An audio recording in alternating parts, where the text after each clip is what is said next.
Fala pessoal, bem-vindo a mais uma aula de Introdução ao Direito do Trabalho. Meu nome é Daniel e hoje nós vamos estudar sobre remuneração. Antes da gente seguir, é necessário a gente saber qual é a diferença entre remuneração e salário. Primeiro, a gente precisa entender que salário é uma contraprestação financeira firmada entre o empregador e o empregado, ou seja, é aquilo que há uma obrigação de ser honrado mensalmente. Entretanto, a remuneração ela compõe diversas verbas, diversas contraprestações, ou seja, o salário, que é a obrigação firmada entre as partes e as obrigações firmadas por terceiros, que eu dei o exemplo da gorjeta, que são aquelas taxas extras de serviço que você paga no restaurante, né, que são destinadas aos trabalhadores. Você vai ver mais lá na frente que a gorjeta ela não compõe verbas trabalhistas para fins de contabilidade de FGTS, 13º, imposto de renda e assim sucessivamente. Agora nós vamos falar sobre as características do salário. O salário ele é forfetário. O que é isso? É quando ele é previamente definido entre as partes, né? E ele tem natureza alimentar, ou seja, ele tem a função de contribuir para a hipossuficiência da família, certo? Ele contribui para a sobrevivência da família, ele tem essa finalidade, certo? Então, sendo assim, por ele ter caráter alimentar, o salário ele é impenhorável, tá? A gente vai até ver, inclusive, até uma característica dele aqui, que ele é impenhorável, tá? Privilegiado. Em caso de falência da empresa, um dos principais pontos, né, na verdade, o que tem o privilégio de ser pago, né, é o salário, tá? E, inclusive, as verbas trabalhistas, como um todo, rescisão, né, tudo isso, elas têm privilégio sobre as demais verbas também em casos, demais dívidas, desculpa, nos demais casos de rescisão, de falência da empresa, tá? Partindo para o próximo ponto, as características têm a indisponibilidade. Isso significa que as partes não podem abrir mão do salário, tá? E se fizer isso, né, se não houver o salário, significa que não há vínculo empregatício, certo? Que não preenche um dos requisitos que a gente disse lá atrás na outra aula, né, sobre os requisitos de você ser um funcionário. Um deles é a onerosidade.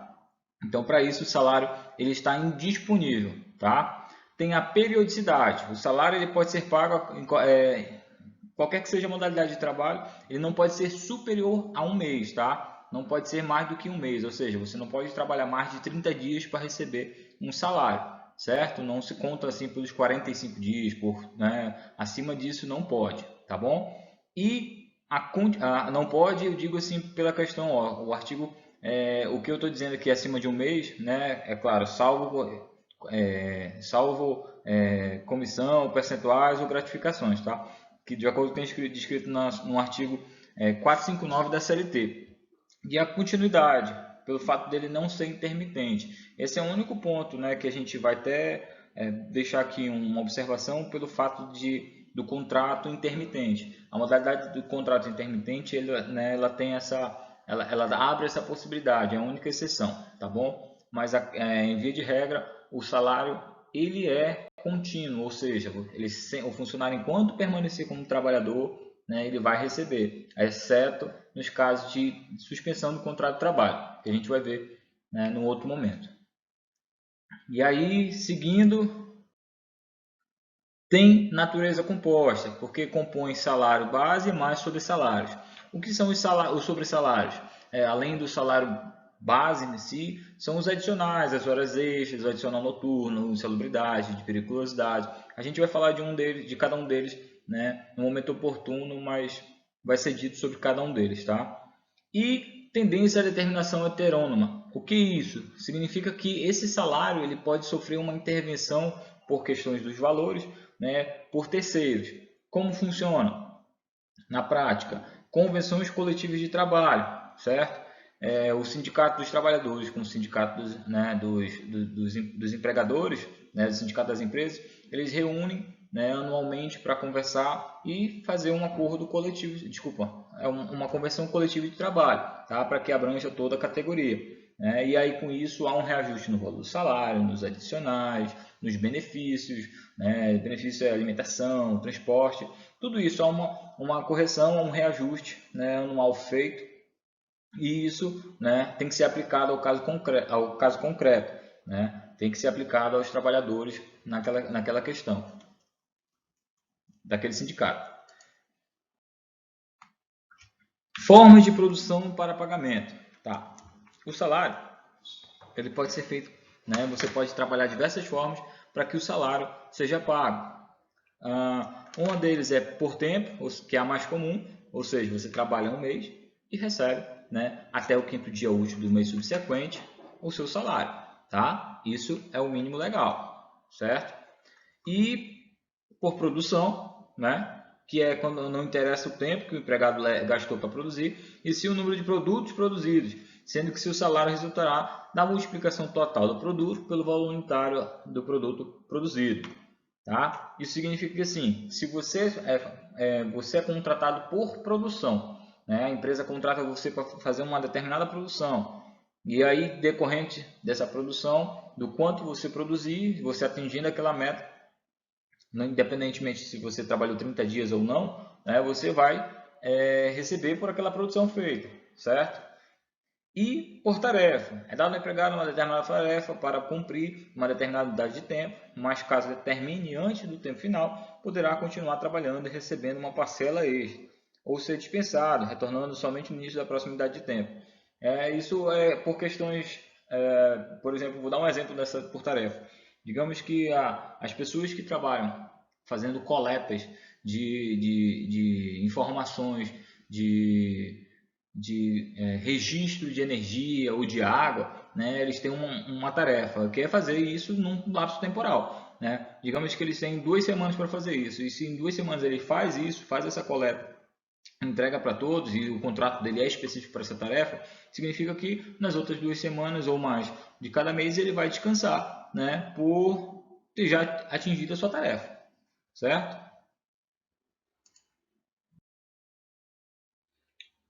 O salário ele pode ser pago em três questões, né? O primeiro é o dinheiro, que é a regra, né? O que a legislação prevê, que é a regra em dinheiro, né? O segundo momento pode ser em cheque ou depósito bancário, tá? A questão toda do depósito bancário significa o seguinte: e foi implantado, né, a questão da conta, a existência da conta salário. A conta salário ela é destinada necessariamente apenas para receber salário. Tá? Então, por exemplo, se você tem uma conta salário e quer depositar um valor lá, você não vai conseguir. Se alguém quiser transferir um dinheiro para você na sua conta salário, você também não vai conseguir. Só quem pode mandar dinheiro para a sua conta salário é o seu empregador. Tá? E que hoje, né, com a evolução, com as tecnologias e tudo mais, os salários, as contas salários, elas foram, os depósitos bancários, eles se tornaram uma regra, né, para quesitos de pagamento de salário, tá? E tem a questão de utilidade. O ponto das utilidades é importante a gente entender que é o seguinte: existem situações em que o funcionário ele faz dívidas com a empresa, ou então ele faz aquisições da empresa. Tem algumas empresas que dão facilidade ele adquirir material e tudo mais. Só que assim, dependendo do que for adquirido pelo funcionário, ele não pode comprometer 100% do seu salário. Pelo menos 30% da sua remuneração ele tem que receber em dinheiro, ou seja, através de pecúnia, de economia. Tá? Por quê? Porque pelo menos é o que a legislação entende como necessário para ele sobreviver, né? Dependendo como for, que é um percentual que ele não pode abrir mão. Tá? Mas assim, por exemplo, vou dar um exemplo prático. Trabalho numa empresa em que eu comprei da empresa que eu trabalho, eles me ofereceram uma motocicleta. Uma motocicleta, eu vou adquirir esse produto da empresa. Quanto é meu salário? É 3 mil reais. De quanto a empresa me vendeu essa moto? De 3 mil reais. Quando eu for receber meu salário, ela não pode compensar todo esse valor em um único salário. Tá? Por quê? Porque pelo menos 30% desse valor eu tenho que receber, né, em dinheiro. Significa que desses 30% seria 900 reais. Então ela poderia descontar 2.100 reais e no mês subsequente, né, descontar o restante. Entendeu? É claro que quando esse tipo de transações acontecem, né, há uma negociação entre o funcionário e a empresa e eles determinam a forma que isso vai ser pago. tá bom? Eu abri aqui a aspas de falar sobre gorjeta, que a gente falou lá no primeiro item, né? As gorjetas, elas não têm natureza, como a gente pode observar aqui, ó. A súmula, né, vinculante do Tribunal Superior do Trabalho 354, ela fala sobre a natureza das gorjetas, que as gorjetas cobradas pelo empregador na nota de serviço ou oferecidas espontaneamente pelos clientes integram a remuneração do empregado, não servindo para a base de cálculo para parcelas de aviso prévio, adicional noturno, horas extras e repouso semanal remunerado. Isso também diz respeito às demais verbas de 13º, né? Por exemplo, se você trabalha em um restaurante, e aí, obviamente, né, por ser um restaurante, dependendo da política do local, ele pode cobrar, né, uma taxa de 10% ou 5%, né, sobre uma taxa de serviço. Esse valor que é recolhido, ele é distribuído entre os funcionários, tá? Todos eles. E isso é uma forma de pagamento espontâneo, tá? Se o cliente se sentir à vontade, ele vai lá e paga. E aí, se ele pagar, esse valor que for pago, ele vai ser diluído em todos os funcionários para que seja, né, distribuído para todos eles. A empresa não pode usar esse valor para compensar salário, tá? Para compensar não, desculpa. Ele não pode usar esse valor para inteirar como se fosse o seu salário. Não, isso é um benefício fora o seu salário que você tem fixado com ele. Esse é um benefício que o cliente quis lhe dar, tá? Então, isso vai ser distribuído em todos os funcionários, tá bom? Mas não compõe base de cálculo para hora extra, para 13º, para férias, tá bom? Que nem a gente viu aqui, determinado pela súmula vinculante 354 do TST. Coloquei ainda aqui o adicional noturno, né, que está previsto lá não só na CLT, mas existe uma súmula vinculante, tá? Né, a súmula vinculante 60 do TST, que informa que o adicional noturno pago com habitualidade integra, né, o salário, tá, do empregado para todos os efeitos. Tá? Isso significa o seguinte, que se você, a sua carga horária de trabalho ela tem a constância, né? Tá? A constância da hora extra significa, da hora extra não, desculpa, do adicional noturno, significa que o funcionário ele vai receber sim um adicional noturno por conta disso, né? Ele vai receber reflexo disso do adicional noturno no seu 13º, nas suas férias, tá? No recolhimento do seu FGTS, no recolhimento do seu INSS, tá? Tudo isso vai ser reflexo, inclusive também até em aviso prévio. Súmula 101 do TST fala sobre as diárias de viagem, tá? Integram o salário pelo seu valor total e seus efeitos indenizatórios às diárias de viagem que excedam 50% do salário do empregado enquanto perdurarem as viagens. Isso significa que, se você trabalha viajando muito e esse adicional de salário de viagem que você recebe dá um plus salarial que seja significativo no seu contra-cheque, que seja superior à metade do seu salário, isso vai integrar para fins de cálculos de 13º, férias, tá? E FGTS, tá bom? E, inclusive até reflexo para aviso prévio. Ausência ao serviço. As horas em que o empregado falta ao serviço para comparecimento, né, à Justiça do Trabalho serão descontados do seu salário, não serão descontados dos seus salários.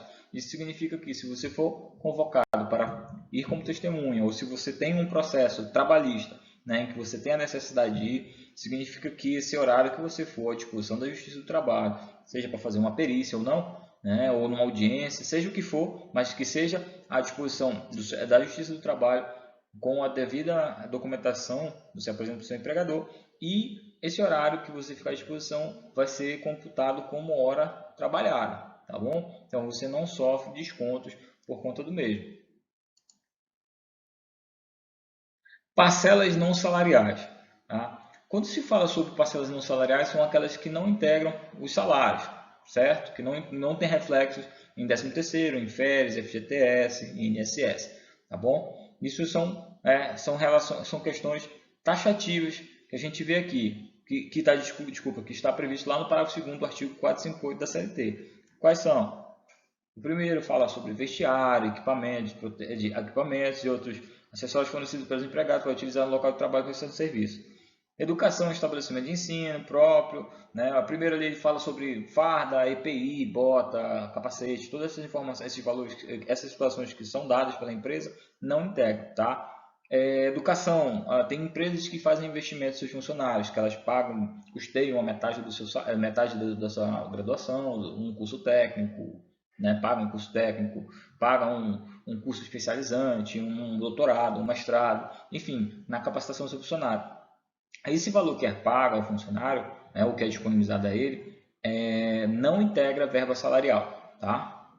Transporte destinado ao deslocamento para o trabalho e o retorno, em percurso servido ou não transporte público. Aquele valor, né, que ele é disponibilizado ao funcionário sobre transporte, né, transporte em si, o vale transporte, ou aquele valor que é acreditado, né, ou o valor que é pago às vezes no contra-cheque, esse valor ele não integra para verbas salariais. Tá? Assistência médica hospitalar odontológica significa que tem locais que empresas são obrigadas a pagar. Existem convenções coletivas que obrigam as empresas a disponibilizarem planos de saúde, mas como não existe uma rede de plano de saúde naquele local, né, a empresa ela tem que fazer o seguinte: ela tem que pegar o valor que seria descontado, porque isso é tabelado, né, na convenção coletiva de trabalho, né, o valor que seria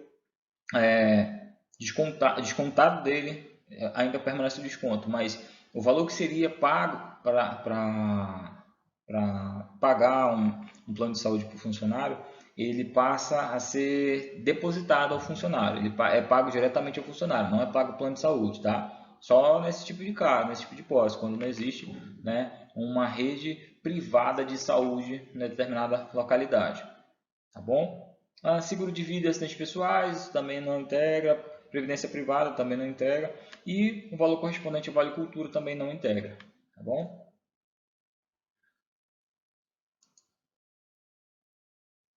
Parcelas salariais.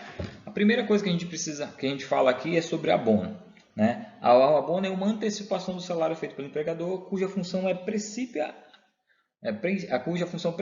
é antecipar o reajuste salarial, todavia somente não terá natureza salarial quando a lei assim dispuser, tá? O que a gente diz é o seguinte: o abono ele é uma antecipação do salário. Como assim? Se vou dar um exemplo prático. Como eu falei antes, uma vez no ano o sindicato dos trabalhadores e o sindicato das empresas eles sentam para conversar sobre o dissídio, né? Desculpa, sobre um acordo para o reajuste de salário, dos benefícios, etc. E tal. Quando eles não chegam no consenso, o sindicato dos trabalhadores entra com um processo judicial pedindo que a Justiça do Trabalho reconheça os motivos deles e o valor que eles desejam, né, com a justificativa deles. Né? E aí esse tipo de ação judicial se chama dissídio, eles entram com um dissídio coletivo para que haja esse reajuste. E aí o sindicato das empresas é intimado para se manifestar, etc. E tal.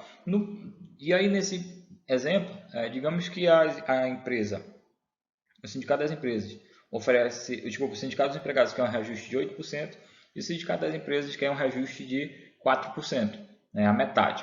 E aí, só que no decorrer disso tudo, do processo e tudo mais, né, o valor que fica em vigor ainda é o valor do ano passado, do ano anterior, né? Então, para que isso, né, porque depois que esse processo chegar ao fim, dependendo do que acontecer, né, as empresas vão ser intimadas, né, do reajuste, né, elas vão ser intimadas ou para pagar os 4% que o sindicato defende, ou os 8%, ou o que o juiz para estabelecer. Desculpa, o que o juiz estabelecer, tá? E assim,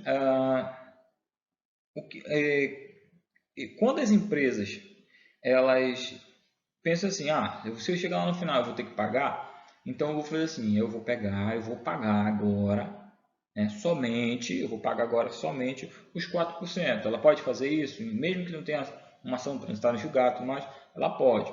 Esse valor que é pago a mais para ela, desse reajuste de 4% em cima do salário, é chamado de abono. Tá? Essa verba, né, se a lei não dispuser, se a lei dispuser que ela não tem, a lei que eu digo assim, se a manifestação da empresa, através de um acordo individual ou até uma antecipação de tutela garantida pelo juiz, ela não vai ter natureza salarial, tá? Mas em via de regra, ela tem natureza salarial sim, ela tem reflexo em 13º, em férias, tá? E FGTS, tá? Inclusive aviso prévio. E tem ainda o adicional de penosidade. O adicional de penosidade só é permitido, só é obrigatório quando previsto em convenção coletiva de trabalho. O adicional de penosidade ele é muito atípico, mas ele é pago quando o funcionário é um valor geralmente de 10%, é um valor fixado de mínimo de 10%, né, sobre o salário base. Esse valor de 10% do adicional de penosidade ele só é pago para aquelas funções em que há um esgotamento, uma exaustão física, né? Um esforço físico muito grande, e aí existe a questão da exaustão física, e isso, né, dá direito, se previsto em convenção coletiva de trabalho, ao adicional de penosidade, certo? Nós temos ainda as gratificações, né? O que são as gratificações? São parcelas contraprestativas pagas pelo empregador ao empregado em decorrência de um evento circunstanciado, né, tida como relevante pelo empregador. O que são isso? As gratificações dadas pelo empregador ao seu funcionário, por exemplo, atingir uma meta, né, e você recebe uma gratificação por isso, uma gratificação financeira, né, isso integra verbas salariais. Se você sempre recebe, se há uma constância, né, dessas gratificações, elas integram verbos salariais e vão ter reflexo em 13º, em férias, tá, em eventual aviso prévio e recolhimento de FGTS e também de INSS. No que a gente diz aqui sobre gratificação de função, né, a gente já existe aqui regulamentada a questão de se você receber uma gratificação, né, percebida por mais de 10 anos, ou seja, você exerce uma função que há mais de 10 anos que você recebe uma gratificação por ela, um cargo de confiança, né, esse valor ele não pode ser, mesmo se retirado de você esse cargo de confiança, ele não pode ser retirado, né, de você, vai continuar integrando seu salário, tá bom? E mesmo que você exerça durante 10 anos o cargo de diretor e depois você não é mais diretor, você volta a ser, sei lá, você vai para outra função, né, que não diz mais respeito à confiança, significa que ainda assim você vai receber essa gratificação de função, tá? Porque é algo que lhe foi garantido pela legislação. A súmula 247 do TST fala sobre a quebra de caixa. Ela também integra, né, como verba salarial. O que é a quebra de caixa? É uma contraprestação financeira paga aos funcionários que trabalham com caixa, né, que trabalham com recebimento de valores, que trabalham com a parte financeira, né? E aí é pago um adicional por ela por uma determinada confiança, por também uma questão de compensações, certo? Pela confiança que se tem. Mas assim, de modo geral, essa quebra de caixa ela é inserida na convenção coletiva de trabalho, a obrigatoriedade de pagamento dela, tá? Dependendo da atividade da função que o funcionário exercer. As gratificações por tempo de serviço também integram, né, tem natureza salarial, eles integram, né, as verbas indenizatórias, tá bom? 13º, férias, FGTS e eventual aviso prévio, descrito pela súmula 203 do TST, tá bom? E por hoje é só, pessoal. Qualquer dúvida é só entrar em contato comigo através do meu e-mail ou do meu telefone, que também é o WhatsApp, que está descrito aqui em cima, tá bom? Até a próxima aula, se Deus quiser.